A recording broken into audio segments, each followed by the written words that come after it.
ಕರ್ನಾಟಕದ ವಿಜಯನಗರ ಜಿಲ್ಲೆಯ ಕೊಟ್ಟೂರು ತಾಲೂಕಿನ ಉಜ್ಜಯಿನಿ ಮಳುಸಿದ್ದೇಶ್ವರ ಮಹಿಮೆ ಬಗ್ಗೆ ನಿಮಗೆ ಗೊತ್ತಾ? ಹಂಪಿನ ಹೊರಗಡೆ ನೋಡು, ಉಜ್ಜಯಿನಿ ಮಠನ ಒಳಗಡೆ ನೋಡು ಅಂತ ಕವಿಗಳು ಹೇಳ್ತಾರೆ. ಅದು ಸುಮ್ಮನೆ ಅಲ್ಲ, ವಾಸ್ತುಶಿಲ್ಪ, ಕಟ್ಟಿರೋಂಥ ದೇವಸ್ಥಾನಗಳು ಇತಿಹಾಸನ ಹೇಳುತ್ತೆ ಇದು ಎಷ್ಟು ವಿಭಿನ್ನವಾಗಿದೆ ಅಂತ ಹೇಳಿ. ಹಿಂದೂ ಧರ್ಮದ ವೀರಶೈವ ಪಂಥದಲ್ಲಿ 5 ಪ್ರಮುಖ ಪೀಠಗಳಿವೆ. ಅವುಗಳಲ್ಲಿ ಉಜ್ಜಯಿನಿ ಸದ್ಧರ್ಮ ಪೀಠವು ಅತ್ಯಂತ ಶಕ್ತಿಯುತವಾದದ್ದು. ಹಿಂದೂ ಧರ್ಮದ ವೀರಶೈವ ಪಂಥದಲ್ಲಿ 5 ಪ್ರಮುಖ ಪೀಠಗಳಿವೆ.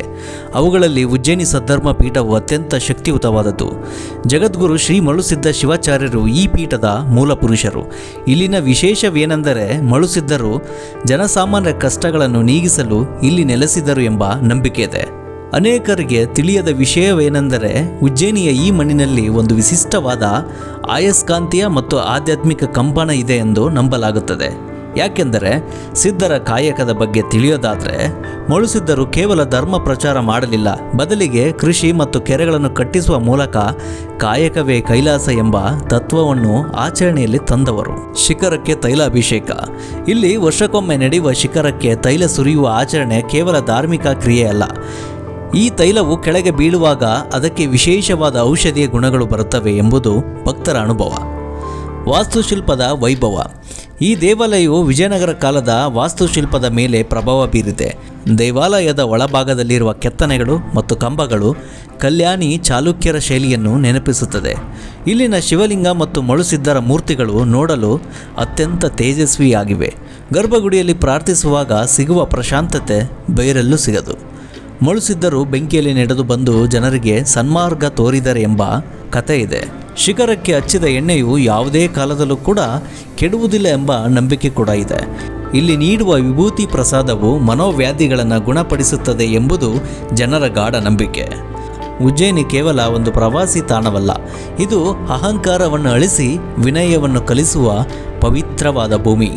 ಇಲ್ಲಿನ ಗಾಳಿಯಲ್ಲಿನ ಮಂತ್ರ ಘೋಷಣೆಗಳು ಮನಸ್ಸನ್ನು ಶುದ್ಧೀಕರಿಸುತ್ತವೆ. ಇಲ್ಲಿನ ಜಗದ್ಗುರುಗಳ ಪರಂಪರೆಯು ಇಂದಿಗೂ ಸಮಾಜದಲ್ಲಿ ಸಮಾನತೆ ಮತ್ತು ಭಕ್ತಿಯನ್ನು ಎತ್ತಿ ಹಿಡಿಯುತ್ತದೆ. ಪ್ರತಿ ವರ್ಷದ ಫೆಬ್ರವರಿ ಅಥವಾ ಮಾರ್ಚ್ ತಿಂಗಳಲ್ಲಿ ನಡೆಯುವ ಉಜ್ಜಯಿನಿ ಜಾತ್ರೆ ಅತ್ಯಂತ ವೈಭವೀಕರಣವಾಗಿರುತ್ತದೆ. ಬರುವ ಲಕ್ಷಾಂತರ ಭಕ್ತರು ಈ ಸಮಯದಲ್ಲಿ ಇಲ್ಲಿಗೆ ಬಂದು ಮಳುಸಿದ್ಧ ಎಂದು ಘೋಷಣೆ ಕೂಗುತ್ತಾ ಧನ್ಯತೆ ಅನುಭವಿಸುತ್ತಾರೆ.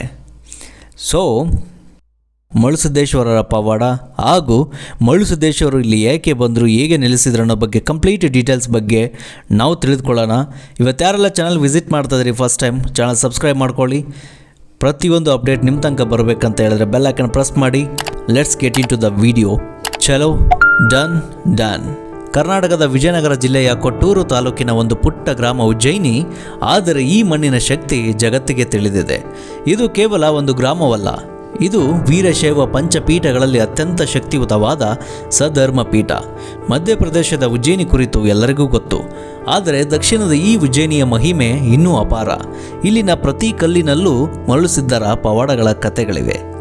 ಉಜ್ಜಯಿನಿ ಪೀಠದ ಮೂಲ ಪುರುಷರು ಜಗದ್ಗುರು ಶ್ರೀ ಮಳುಸಿದ್ಧ ಶಿವಾಚಾರ್ಯರು. ಇವರು ಕೇವಲ ಮನುಷ್ಯರಾಗಿ ಬರಲಿಲ್ಲ, ಶಿವನ ಅಂಶವಾಗಿ ಧರೆಗಿಳಿದರು ಎಂಬ ನಂಬಿಕೆ ಇದೆ. ಮಳುಸಿದ್ಧರು ಮರುಳರು ಅಂದರೆ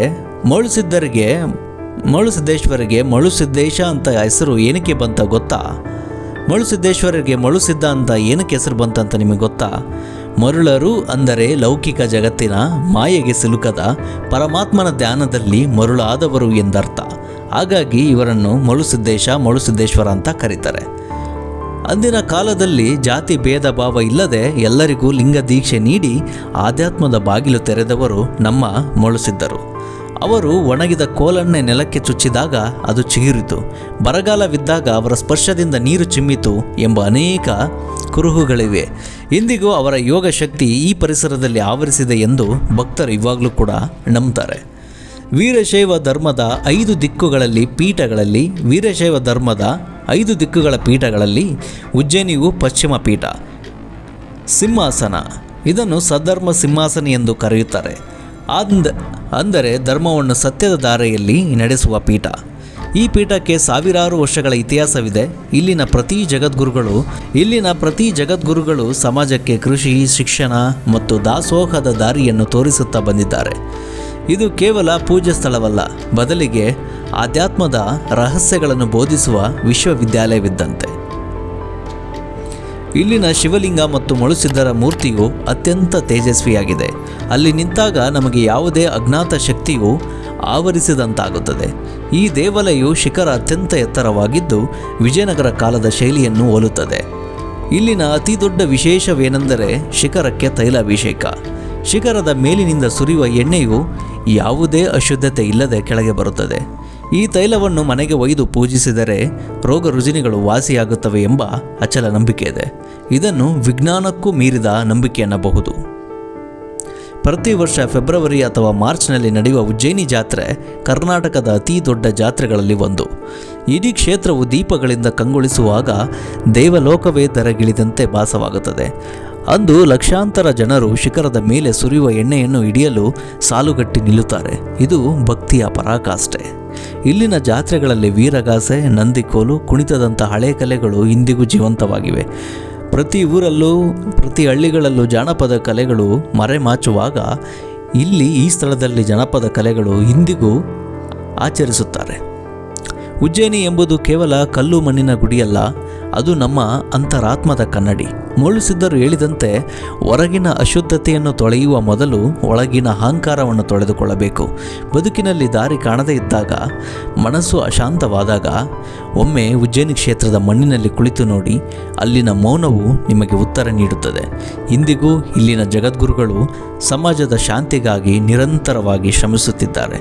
ಓಂ ಶ್ರೀ ಮೊಳುಸಿದ್ದಾಯ ನಮಃ. ಇದಾಗಿತ್ತು ಇವತ್ತಿನ ವಿಡಿಯೋ. ನೀವು ಮೊಳುಸಿದ್ದೇಶ್ವರ ಭಕ್ತರಾದರೆ ಓಂ ಶ್ರೀ ಮೊಳುಸಿದ್ದೇಶ್ವರಾಯ ನಮಃ ಅಂತೇಳಿ ಕಮೆಂಟ್ ಮಾಡಿ. ಹಾಗೆ ಯಾರೆಲ್ಲ ಉಜ್ಜಯಿನಿಗೆ ಭೇಟಿ ಕೊಟ್ಟಿದ್ದೀರಿ ನಿಮ್ಮ ಅನುಭವನ ಅನಿಸಿಕೆನ ಕಮೆಂಟಲ್ಲಿ ತಿಳಿಸಿ. ಯಾರೆಲ್ಲ ವಿಸಿಟ್ ಮಾಡಿಲ್ಲ ದಯವಿಟ್ಟು ಒಂದು ಸಾರಿ ವಿಸಿಟ್ ಮಾಡಿ ಆ ಒಂದು ಮೊಳುಸಿದ್ದೇಶ್ವರ ಕೃಪೆಗೆ ಪಾತ್ರರಾಗಿ ಅಂತ ಹೇಳ್ತಾ, ಆ ಮೊಳುಸಿದ್ದೇಶ್ವರರ ಆಶೀರ್ವಾದ, ಆ ಮೊಳುಸಿದ್ದೇಶ್ವರರ ಬ್ಲೆಸ್ಸಿಂಗ್ಸ್, ಶ್ರೀ ಉಜ್ಜಯಿನಿ ಮೊಳುಸಿದ್ದೇಶ್ವರ ಅವರ ಬ್ಲೆಸ್ಸಿಂಗ್ಸ್ ನಿಮ್ಮ ಮೇಲೆ, ನಿಮ್ಮ ಫ್ಯಾಮಿಲಿ ಮೇಲೆ ಇರಲಿ ಅಂತ ಹೇಳ್ತಾ, ನಮ್ಮ ಮೇಲೂ ಕೂಡ ಇರಲಿ ಅಂತ ಹೇಳ್ತಾ, ಮುಂದಿನ ವಿಡಿಯೋದಲ್ಲಿ ನಾನು ನಿಮಗೆ ಸಿಗ್ತೀನಿ. Take care. Thanks for watching. Time. See you next video.